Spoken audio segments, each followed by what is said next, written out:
दो भाई परस्पर बड़े ही स्नेह तथा सद्भाव पूर्वक रहते थे। दोनों भाई जब भी कोई वस्तु लाते तो एक दूसरे के परिवार के लिए भी अवश्य ही लाते। छोटा भाई भी सदा उनको आदर तथा सम्मान की दृष्टि से देखता। एक दिन किसी बात पर दोनों में कहासुनी हो गई और बात इतनी बढ़ गई कि छोटे भाई ने बड़े भाई के प्रति अपशब्द कह दिए। बस फिर क्या था, दोनों के रिश्तों के बीच दरार पड़ गई। उस दिन से ही दोनों अलग अलग रहने लगे और दोनों के बीच बोलचाल भी बंद। इसी तरह कई वर्ष बीत गए। मार्ग में जब दोनों आमने सामने भी पड़ जाते तो कतराकर दृष्टि बचा जाती। कुछ वर्षों के बाद छोटे भाई की कन्या का विवाह आया। उसने सोचा, बड़े आखिर बड़े ही होते हैं, जाकर मना लाना चाहिए। अब ऐसी भी क्या नाराजगी।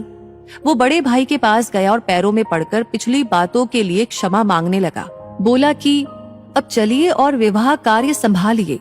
पर बड़ा भाई न पसीजा, उसके घर चलने से साफ मना कर दिया। छोटे भाई को बहुत दुख हुआ। अब वो इसी चिंता में रहने लगा कि कैसे भाई को मनाया जाए। इधर विवाह के भी बहुत ही थोड़े दिन रह गए थे। बाकी सगे संबंधी आने लगे थे। एक संबंधी ने बताया, तुम्हारा बड़ा भाई एक संत के पास प्रतिदिन जाता है और उनका बहुत आदर भी करता है और कहना भी मानता है। छोटा भाई उन संत के पास पहुंचा और पिछली सारी बातें बताते हुए अपनी गलती के लिए क्षमा याचना की तथा गहरा पश्चाताप व्यक्त किया और उनसे प्रार्थना की, आप किसी भी तरह मेरे भाई को मेरे यहाँ आने के लिए राजी कर दे। दूसरे दिन जब बड़ा भाई सत्संग में गया तो संत ने उससे पूछा, क्यों, तुम्हारे छोटे भाई के यहाँ कन्या का विवाह है, तुम क्या क्या काम संभाल रहे हो? मैं तो विवाह में सम्मिलित ही नहीं हो रहा गुरुदेव।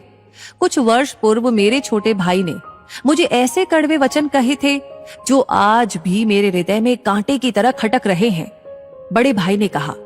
संत जी ने कहा, सत्संग के बाद मुझसे मिलकर जाना, जरूरी काम है। सत्संग समाप्त होने पर वह संत के पास पहुंचा। उन्होंने पूछा, मैंने गत रविवार को जो प्रवचन दिया था उसमें मैंने क्या कहा था, जरा याद करके बताओ। अब बड़ा भाई बिल्कुल मौन। काफी देर सोचने के बाद हाथ जोड़कर बोला, माफी चाहता हूँ गुरुदेव, कुछ याद नहीं आ रहा। कौन सा विषय था? संत बोले, देखा, मेरी बताई हुई अच्छी बातें तो तुम्हें 8 दिन भी याद न रही और छोटे भाई के कड़वे बोल जो कि वर्षों पहले कहे गए थे वो तुम्हें अभी तक हृदय में चुभ रहे हैं। जब तुम अच्छी बातों को याद ही नहीं रख सकते तब उन्हें जीवन में कैसे उतारोगे? और अब जीवन नहीं सुधारा तब सत्संग में आने का लाभ ही क्या रहा? अतः कल से यहाँ मत आया करो, बेकार अपना समय व्यर्थ मत करो। अब बड़े भाई की आंखें खुली। उसने आत्मचिंतन किया और स्वीकार किया, मैं वास्तव में ही गलत मार्ग पर हूँ। उसके बाद वो अपने छोटे भाई के घर गया और उसे अपने गले से लगा लिया। दोनों भाइयों की आंखों में खुशी के आंसू थे। हमारे साथ भी ऐसा ही होता है।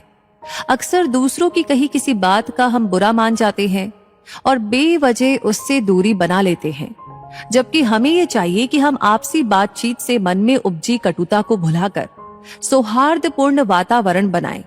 न स्वयं किसी से रूठे, न किसी को रूठने का मौका दे। तो शुभ काम में देरी क्यों? कृपया उठाइए फोन और हो जाइए शुरू रूठों को मनाने के लिए। सदैव खुश रहे, जो प्राप्त है पर्याप्त है।